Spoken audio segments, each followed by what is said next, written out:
Hello and welcome to episode 36 of The Witcher chapter by chapter book review, where I'll go through a summary of the latest chapter and give my detailed thoughts on it. Today, I'm discussing chapter 1 from The Tower of Swallows. New book. Again, fifth time onto a new book, unless you do count the first book, then I guess, yeah, sixth time.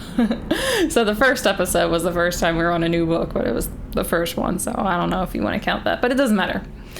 Got a good episode, but definitely gonna be a short episode. I like this chapter. I'm excited to talk about it, but there's not gonna be a whole lot to say because it's really, really short. This is one of the shortest chapters so far. If not the shortest, chapter 7 of The Last Wish might have been either the same size or maybe a little bit shorter, a little bit longer. I don't remember exactly, but aside from that, there has not been a chapter this short. It's 26 pages, at least in my copy.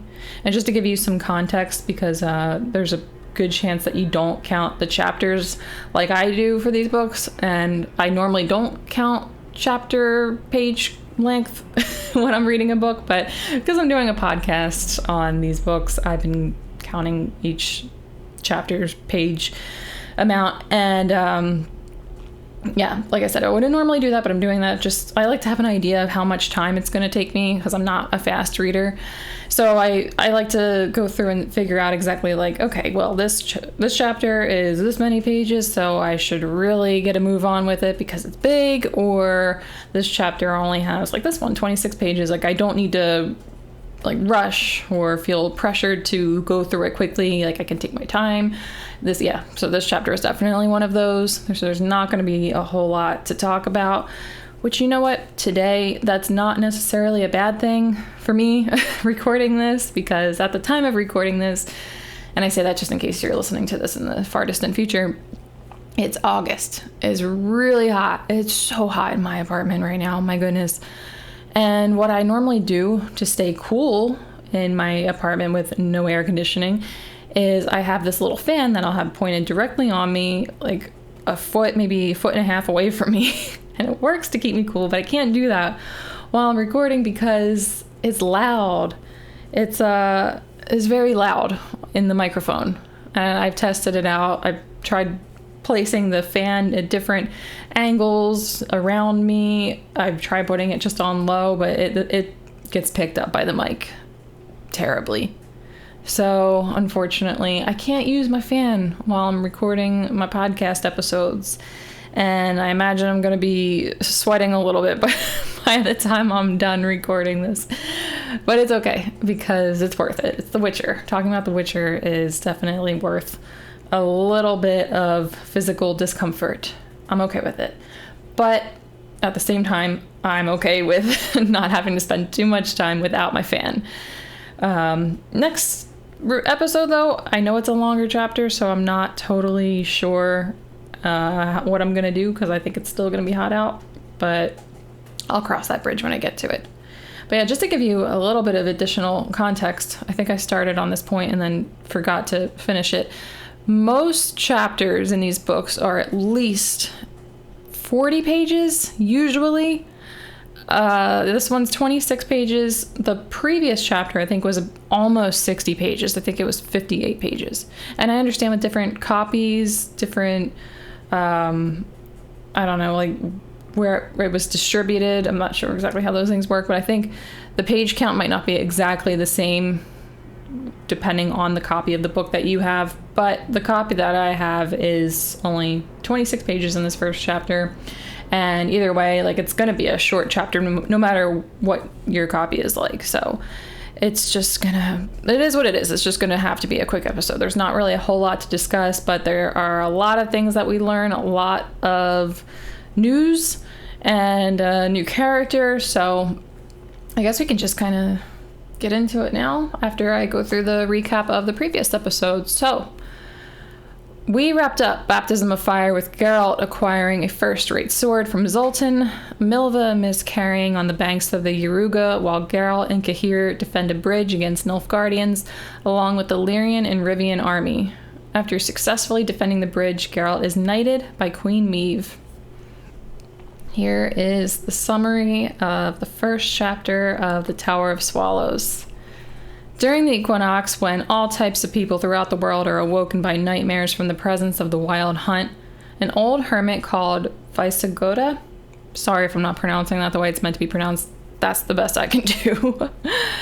An old hermit called Vysegoda, who lives in a remote swamp region, safely tucked away from civilization, finds a gravely injured Ciri, unconscious with a face covered in dry blood. As a former doctor, he brings Ciri to his home and nurses her back to health. As she's recovering, Ciri explains very little about how she ended up here, and why she is being desperately hunted, and what led to the cut on her face that's left her disfigured. Eventually, Vysegoda and Ciri agree to trade stories about why it's necessary for both of them to remain in hiding. Vysegoda explains that he was a professor at the University of Oxenfurt until he was to be sentenced to death for writing a controversial treatise. He later became a professor in Nilfgaard at the Imperial Academy until the same thing happened. After he moved to his current country, the land became annexed by Nilfgaard, and he found himself living here illegally, but decided he was too old to move again, but his home is so well hidden that he's staying put. The chapter comes to an end before Ciri can recount her story. So, some stuff has happened to Ciri since we last saw her, and I discussed this in the previous episode that we didn't really get to spend that much time with Ciri throughout Baptism of Fire, so we know that what led to the position that she's currently in and to these injuries that she's sustained, we know that we haven't gotten to witness anything that caused these events to unfold. So the limited information that we were given on Ciri in the previous book has nothing to do with the fact that we don't know exactly what happened to her. So this happened since the last time that we got to see her. But yeah, a lot of things happen. We don't get to learn too much. I'll get into details about that. So to start from the beginning, before the setting reaches Vysegoda, we're given a quick look at the temple school in Alander. So the same temple school that Ciri was studying at, where she met Yennefer and where she was learning magic. So Triss Marigold is there talking to Yara. And Yara, we met him briefly when Ciri was there. He's probably the only boy in the general vicinity. And he kind of had a crush on Ciri. I think there was one moment where he tried to kiss her, and she was not she was not cool with that. So this boy that I think had a little crush on Ciri, he's present in this scene, and Triss and Yara, they're talking. Everybody was awoken in the middle of the night by the passing of the wild hunt. So Triss, Yara, and Nenneke are kind of talking about how they all had the same prophetic dream about Ciri with a face covered in blood. And I say it's prophetic because as we soon learn after this moment, Ciri had a bad face wound. Yara was freaking out that Ciri was dying, but this is pretty much all we get to see here. So for some reason, Triss is at the temple school now. It seems like Mother Nenneke is familiar with a lot of the characters that we're familiar with. Like, we already knew that when Yennefer was there, Nenneke and Yennefer knew each other prior. Geralt has a history with her also. So yeah, she knows a lot of the same people that we know and seems to have a pretty deep relationship with them. Like, it's like a very familiar relationship with them. But anyway, the rest of the chapter is with Vysegoda and Ciri. So for the first day after Vysegoda found Ciri and started treating her, the wound on her face gets infected, and then she had a rapidly advancing fever, and she almost died. So he had very few resources and medicaments handy, so it was actually looking like, from his perspective, that she probably wasn't going to make it. But she managed to get better anyway, which is fantastic. Without his intervention, even though he wasn't that hopeful she was going to make it, without his intervention, she probably would have died. Or I think you could probably say definitely would have died. If he didn't happen to stumble upon her, or if he didn't live there, then she certainly would have died if she was just left on the ground where he found her. So I'm going to talk about what we know so far about what happened to Ciri between the last time that we saw her and where we find her in this chapter. So we learn some things. It's very vague, but we do get to learn some things. It's just the how and the why are not really fleshed out in this chapter. So we're gonna do a little bit of speculating maybe, but let's at least start by talking about what we know. So I want to start out on a positive because these are mostly going to be negative. So the first one, the positive that I have, is she's acquired a black horse called Kelpie. Kelpie is this black, beautiful horse named after a sea monster that can assume the shape of a horse, a dolphin, or a woman. That's it, though. That's the only positive. So she received the face wound from Tawniel, Stefan Skellen. She tells Visigota this when he asks if Boneheart did it. And he knows to ask about Boneheart because she kept screaming his name in her sleep when she was recovering from her fever. We know that Boneheart certainly found her. The last thing that we heard about Boneheart was that he was hired by Tawniel to kill Ciri and was quite confident he'd be able to do so. And at the beginning of the last chapter, it was briefly mentioned they would meet, Ciri and Boneheart. This has, in fact, happened since we left off in Baptism of Fire. We also find out that she, in addition to the horrible wound on her face, she's been beaten and flogged. It seems like Boneheart was the one who did this to her because she said to Visigota that Boneheart hurt her more gravely, more deeply than the wound on her face. Another thing that we get to find out is she said her friends were massacred. She's definitely got to be referring to the rats. I would guess Boneheart successfully killed the rats like he planned to because there was a bounty on him that he wanted to collect, or there was a bounty on them that he wanted to collect. I just wonder why he didn't kill Ciri if it was he who killed the rats, especially since that's what Tawniel paid him to do. He didn't care about the others as much. I know he wanted that bounty, but he was specifically hired to kill Ciri. So I'm thinking that maybe she just got away before he had the chance to kill her, but also that makes me wonder why he would beat her before killing her. I'm thinking that maybe what happened is that Tawniel tried to kill her since Boneheart hadn't.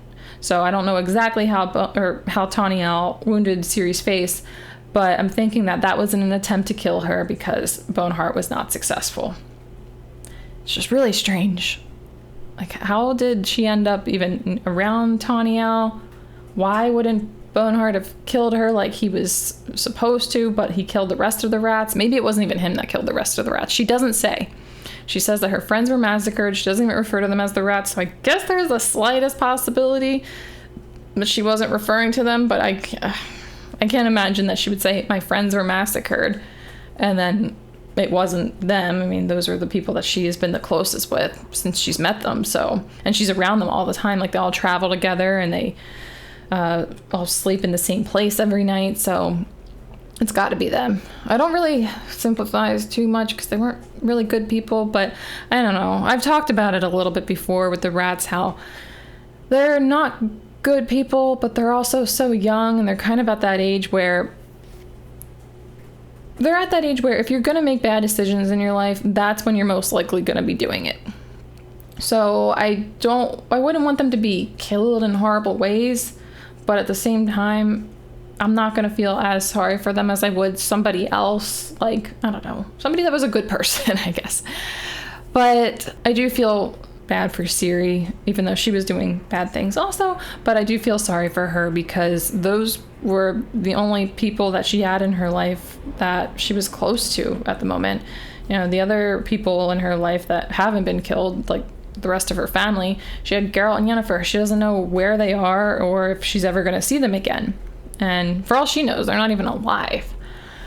So she finally finds this new family, and like after losing her original family, she meets Geralt and Yennefer, who are like a mother and father to her, and now she is under the impression that she's lost them, finds this other family in the rats, and now they're all dead. So I definitely have a lot of sympathy for Ciri when it comes to them all getting killed. So Ciri believes that she is still being hunted. Visigota confirms this, so he gets these provisions from the nearest village. He says that the nearest village is not nearby, it's just the nearest one. So he exchanges these pelts that he makes for food, and they get brought to him by boat. And I guess when he's talking to the people that he makes these exchanges with, he learns that a band of horsemen were searching for her in the village twice, and they were threatening the villagers not to hide her, but now they are offering a reward for her corpse, which at first Vaisagota thinks that this is going to give Ciri some peace of mind, some relief, but she believes that they're not going to give up until they find one. So for some reason, whoever it is that's searching for her, probably Boneheart, Tawny Owl, sounds like there's probably more people. I'm not totally sure about that. That's just how it sounded. They are desperate for some reason to find her. I can't imagine exactly what happened.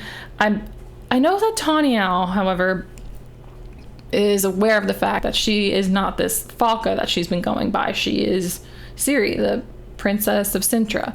So I guess that would probably give him a lot of incentive to try and find her. But all the same, I don't know why he would be trying to kill her. That has not been explained yet. Even when we learned back in, I think it was chapter 6 of Baptism of Fire, that he wanted her dead, it's not explained why he wants her dead, because Emhyr wanted her not dead. He wanted her alive. So I don't even know if this is Emhyr's orders or what's going on.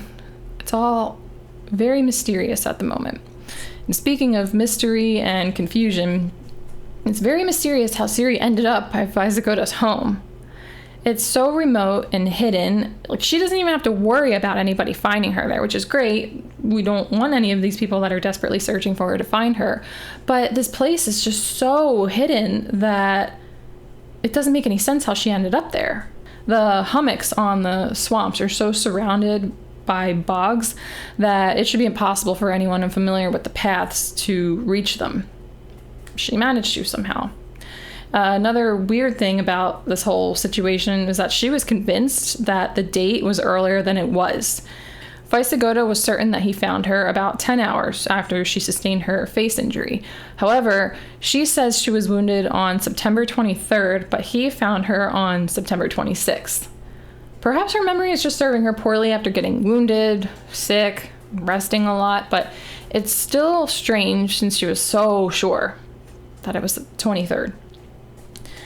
It's just another oddity that's not really... Well, it's not that it's not explained. It's just they don't even know what's going on. They don't know what happened. All right. Well, I said it was going to be a short episode. That's all I got for my notes.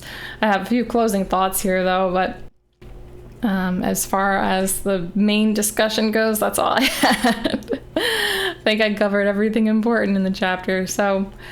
For my closing thoughts, Ciri is probably safe there for a while, and it's best that she doesn't leave for sure, but the thing that I was thinking about is it's going to make it difficult for Geralt to find her if he ever does actually manage to get into this general area. So if he is able to find these druids and they're able to tell him, like, the area that Ciri's in, I can't imagine that they would give him an approximate location, but if he was to head over there, I don't think Geralt's going to be able to find her. I think it's going to be a long time before he would even be able to get there. I don't know how long she plans on staying, but I imagine she's going to have to stay there for a decent amount of time, because otherwise they're going to probably find her, the people that are hunting her, and that's something that she really needs to avoid. But if she is still hiding out at Vaisagota's home by the time Geralt gets to this area, if he ever gets there, I don't know how he's going to locate her. So I'll have to see how that plays out. But the chapter cuts out before Ciri can tell the story of what happened to her that led up to where we find her at the beginning. So until we arrive at the chapter where she does get to explain that story, we can really only speculate. What we currently need more details on is how the rats died, if they did in fact die, which, I mean, I would say I'm like 99.5% certain that they did die. Why Tawny Owl gave her the scar on her face, and how Boneheart hurt her but failed to kill her. I would really love to see what happened during that meeting. I think that this tale is most likely going to be a dark one. If it ended with her friends killed and with her disfigured, and then also finding out that she was beat, it's going to be a bad story. So, with that in mind, yeah, we're just going to have to see what happens whenever we get to the chapter where she explains it. But I got to say, I'm not really looking forward to it, because I know that there's a lot of dark stuff in this world, but it's just, I don't really want to, I'm not excited to hear details on how Ciri was beat and injured and had to see her friends massacred. It just sounds like it's going to be disturbing. So we're going to have to see how disturbing it is when we get there. But I'm not really looking forward to that part. All right. That's all I got for you. So just to let you know, in case you didn't, these episodes are available on YouTube, Spotify, and Apple Podcast. Thank you so much for joining, and I'll catch you all in the next episode.